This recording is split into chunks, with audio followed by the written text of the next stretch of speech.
আজকের বিষয় constitution of ইন্ডিয়ার হিস্টোরিক্যাল ব্যাকগ্রাউন্ড এবং এর পার্টস এবং শিডিউলস সম্পর্কে।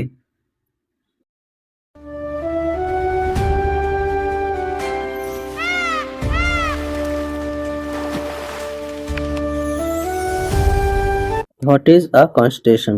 কনস্টিটিউশন কি? সংবিধান হলো একটি দেশের সর্বোচ্চ আইন। এটি সেই মৌলিক কাঠামো যা রাষ্ট্র ও তার বিভিন্ন অঙ্গের ক্ষমতা নির্ধারণ করে এবং নাগরিকদের অধিকার ও কর্তব্যের বিবরণ দেয়। অর্থাৎ সংবিধান হলো একটি দেশের সর্বোচ্চ আইন। অর্থাৎ সংবিধান যেটি বলবে সেটি মানতে হবে আমাদেরকে, তার উপরে কিছু হতে পারে না।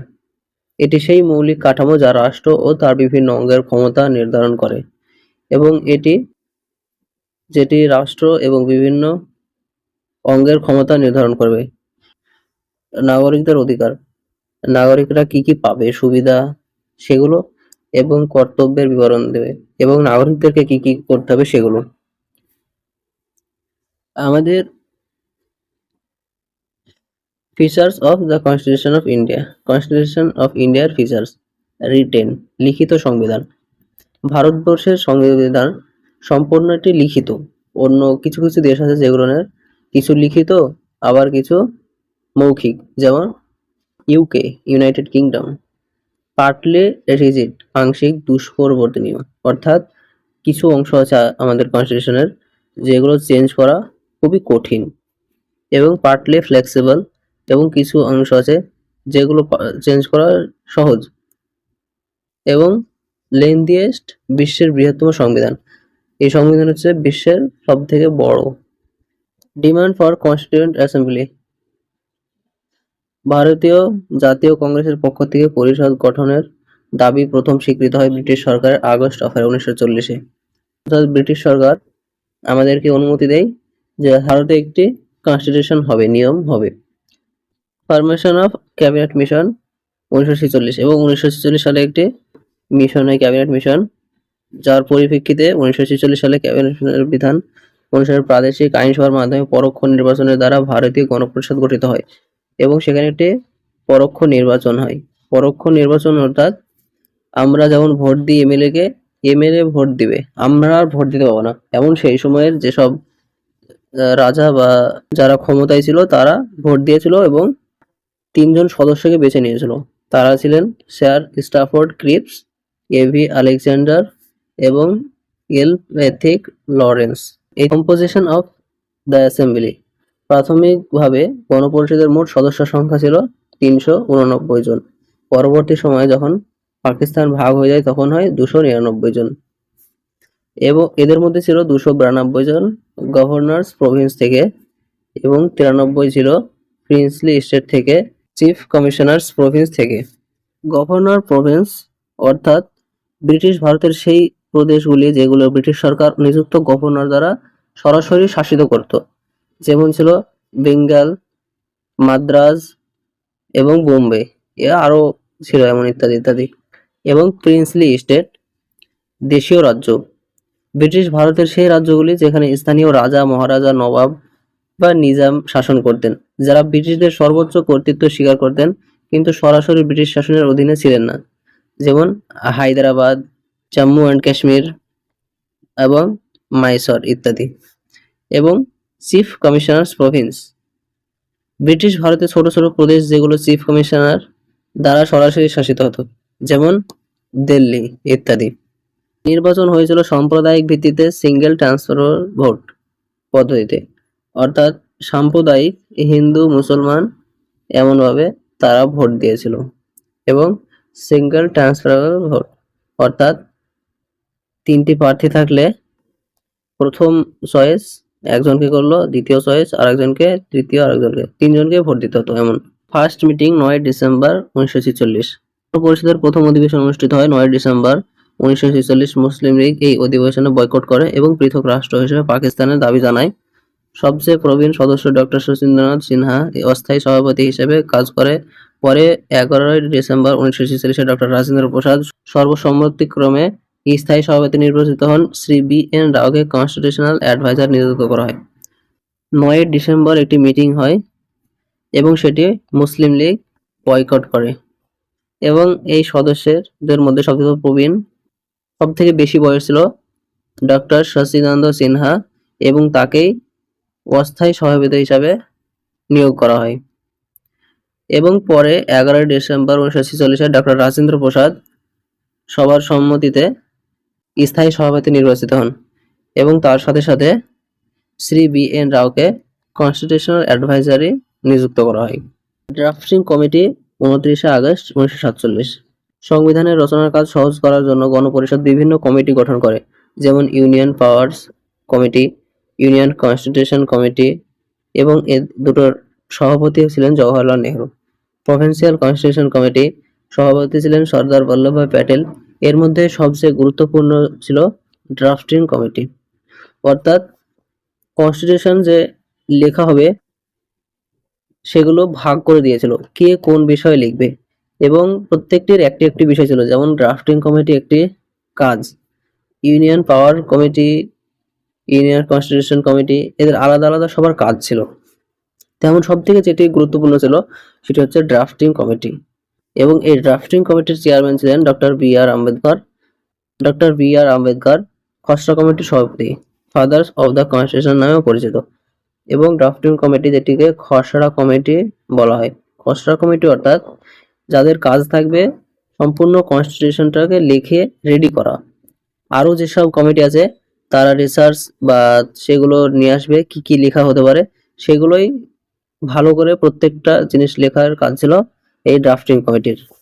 এবং এই ড্রাফটিং কমিটিতে যেসব সদস্য ছিল, এন গোপাল স্বামী Ayyangar, Alladi Krishna Swamy Iyer, doctor K M Munshi, Syed Mohammad Saadullah, যিনি একমাত্র মুসলমান ছিলেন এদের মধ্যে, এন মাধবা রাও, বি.এল. মিত্রের পরিবর্তে, অর্থাৎ বি.এল. মিত্র সর্বপ্রথম ছিল, সে অসুস্থ হওয়ার কারণে রিজাইন দেয়, তখন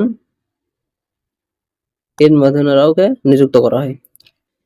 টি.টি. কৃষ্ণমাচারী ডিপি খৈতানির পরিবর্তে, অর্থাৎ ডিপি খৈতানি মারা যায়, এর পরিবর্তে টি.টি. কৃষ্ণমাচারী নিযুক্ত। Making of the constitution timeline. February মাসের 1948 সালে ড্রাফট কনস্টিটিউশন চূড়ান্ত হয়। এর পরবর্তী সময় অক্টোবর 1948 সালে দ্বিতীয় পাঠ সম্পন্ন হয়, অর্থাৎ কনস্টিটিউশন দ্বিতীয়বারের জন্য পড়ে সম্পূর্ণ করা হয় এবং কিছু ভুল থাকলে সেগুলো সংশোধন করা হয়। পরবর্তী সময় আবার 14ই নভেম্বর 1949 তৃতীয়বারের জন্য পড়া হয় এবং সম্পূর্ণ দেখা হয় এবং কিছু ভুল থাকলে সংশোধন করা হয়।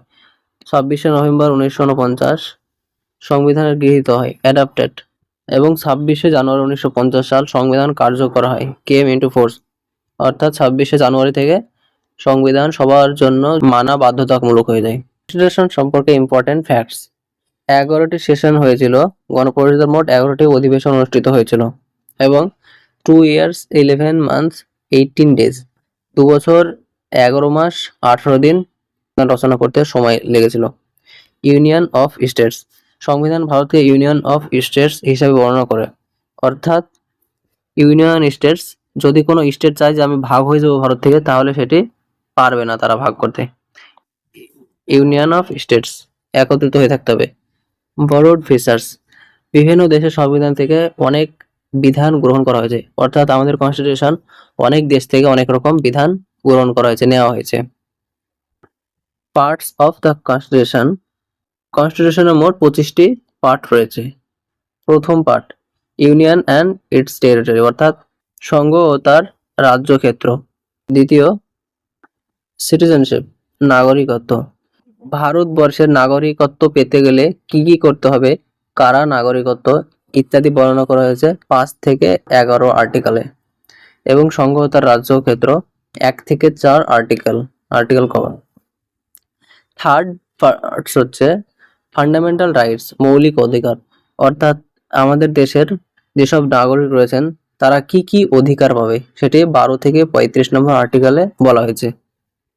Parts 4, directive principles of state policy, রাষ্ট্র পরিচালনার নির্দেশনামূলক নীতি, এবং রাষ্ট্র পরিচালনা করতে গেলে কি করতে হবে না করতে হবে এই সম্পর্কে বলা হয়েছে আর্টিকেল 36 থেকে 51।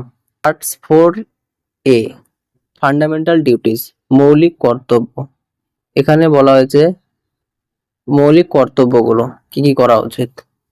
এবং আর্টিকেল 5, দ্য ইউনিয়ন গভর্নমেন্ট, কেন্দ্র সংঘ সরকার, 52 থেকে 151 পর্যন্ত। পার্ট 6, দ্য স্টেট গভর্নমেন্টস, রাজ্য সরকার, 152 থেকে 137। এখানে বলা হয়েছে রাজ্য সরকার কি করবে না করবে তাদের ক্ষমতা সম্পর্কে, কেন্দ্র সংঘ সরকার এবং এটা কেন্দ্র সম্পর্কে, কেন্দ্রের ক্ষমতা কিভাবে চালাবে রাজ্য ইত্যাদি। পার্ট 8, দ্য ইউনিয়ন টেরিটরিজ, কেন্দ্রশাসিত অঞ্চল। এখানে কেন্দ্রশাসিত অঞ্চল সম্পর্কে বলা হয়েছে সেগুলো কিভাবে চলবে, 239 থেকে 242। পার্ট 9, দ্য পঞ্চায়েত, পঞ্চায়েত এর সম্পর্কে, তারা কত বছর ক্ষমতায় থাকবে, কিভাবে পঞ্চায়েত গঠন হবে ইত্যাদি সম্পর্কে, 243 থেকে 243 ও। পার্ট 9A, দ্য মিউনিসিপ্যালিটিজ, পৌরসভা। এখানে পৌরসভা সম্পর্কে বলা হয়েছে আর্টিকেল 243B থেকে 243ZG পর্যন্ত। Parts 9B, the cooperative societies, সমবায় সমিতি সম্পর্কে, 243ZH থেকে নিয়ে 243ZT পর্যন্ত। 10, শিডিউলড অ্যান্ড ট্রাইবাল এরিয়াজ, তফসিলি ও উপজাতি অঞ্চল সম্পর্কে, আর্টিকেল 244 থেকে নিয়ে 244A পর্যন্ত। পার্টস 11, ইউনিয়ন স্টেট রিলেশন, কেন্দ্র ও রাজ্যের মধ্যে সম্পর্ক, কেন্দ্র সরকারের কতটি ক্ষমতা, রাজ্য সরকারের কতটি ক্ষমতা, এদের মধ্যে সম্পর্ক, কে কি পাবে না পাবে, 245 থেকে নিয়ে 263। কোন পার্টসে কি আছে এবং কত আর্টিকেল থেকে কত আর্টিকেল, এগুলো খুবই important. Article 12, finance, property, contract and suits, অর্থ, সম্পত্তি, চুক্তি ও মামলা সম্পর্কে, 264 থেকে 300A। Article 13, trade, commerce and intercourse, ভারতের অভ্যন্তরে বাণিজ্য, বাণিজ্যিক কার্যকর ও যাতায়াত, 301 থেকে নিয়ে 307।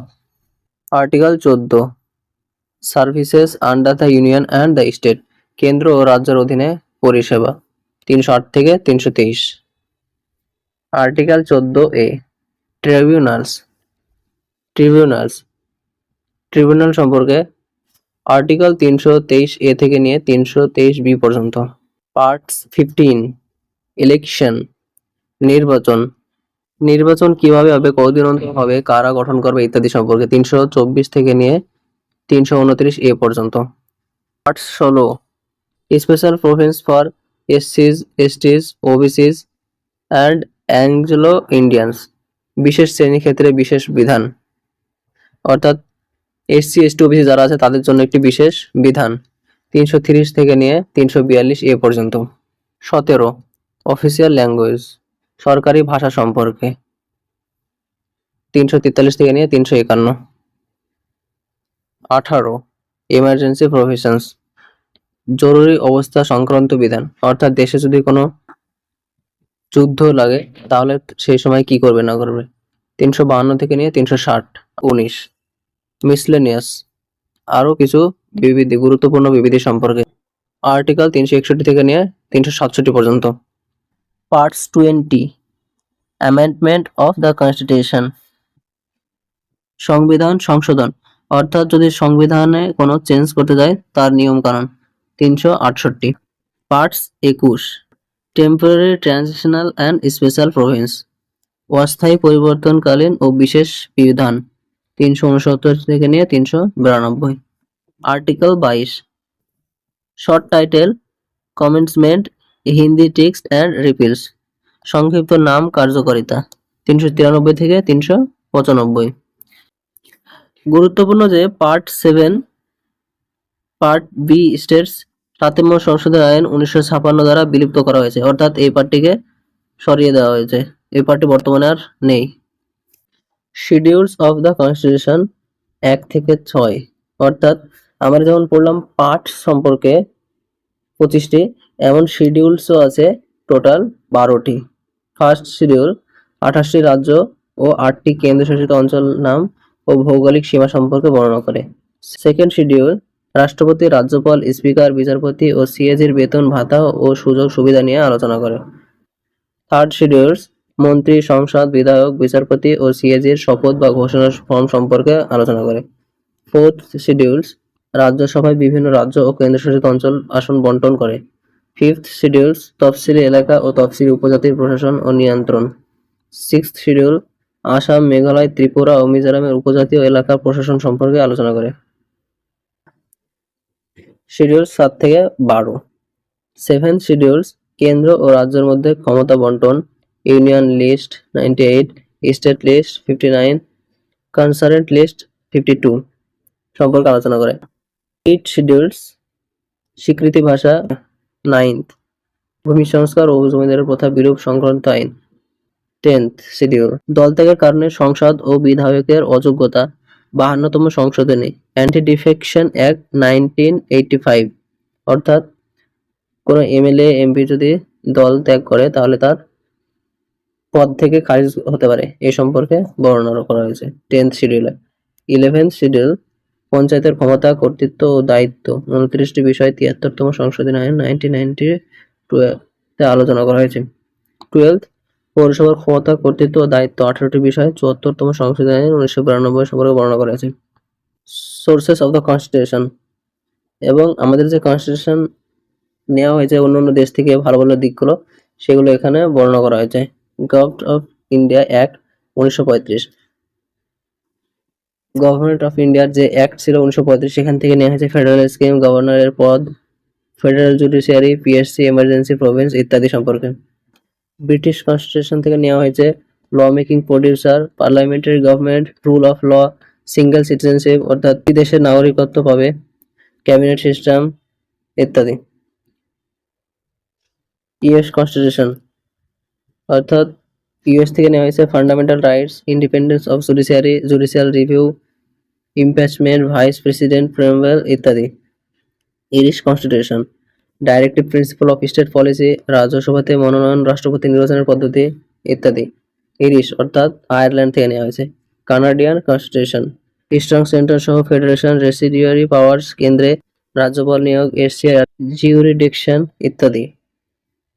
অস্ট্রেলিয়ান কনস্টিটিউশন অস্ট্রেলিয়া কনস্টিটিউশন থেকে নেওয়া হয়েছে কনস্টিটিউয়েন্ট লিস্ট, বাণিজ্য ও যোগাযোগের স্বাধীনতা, সংসদের যৌথ অধিবেশন সম্পর্ক।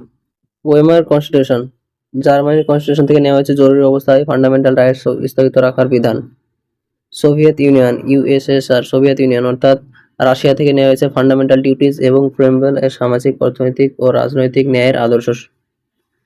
ফ্রেঞ্চ কনস্টিটিউশন ফ্রান্স থেকে নেওয়া হয়েছে রিপাবলিক এবং প্রিয়াম্বলের স্বাধীনতা। সাউথ আফ্রিকা কনস্টিটিউশন থেকে নেওয়া হয়েছে সংবিধানের সংশোধনের পদ্ধতি এবং রাজ্যসভার সদস্য নির্বাচন সম্পর্কে। জাপানি কনস্টিটিউশন থেকে নেওয়া হয়েছে procedure established by law. Quick summary সংক্ষেপে যদি আমরা জানি, সুপ্রিম ল সংবিধান দেশের সর্বোচ্চ আইন, অর্থাৎ আমরা কনস্টিটিউশনের বিরুদ্ধে যেতে পারি না, কনস্টিটিউশন যেতে বলেছে আমাদেরকে সেটাই মানতে হবে বাধ্যতামূলক। ফ্রেমড বাই কনস্টিটিউশন অ্যাসেম্বলি 1946 থেকে 1949, এবং এই কনস্টিটিউশন লেখা হয়েছে 1946 থেকে 1949 পর্যন্ত। অ্যাডাপ্টেড অর্থাৎ এটি গৃহীত হয়েছে 26 নভেম্বর 1949 এবং এটি কার্যকর হয়েছে 26 জানুয়ারি 1950 সাল।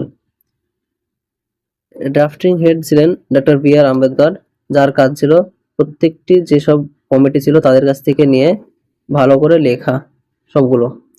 নেচার কনস্টিটিউশন সম্পূর্ণটি লেখা এবং কিছু অংশ আছে যেগুলো চেঞ্জ করা খুবই কঠিন এবং কিছু অংশ আছে যেগুলো চেঞ্জ করা সহজ, এবং এটি আমাদের সর্ববৃহৎ কনস্টিটিউশন পৃথিবীর মধ্যে।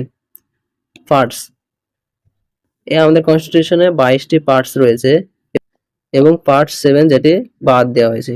শিডিউলস এবং আমাদের কনস্টিটিউশনে 12টি শিডিউলস রয়েছে।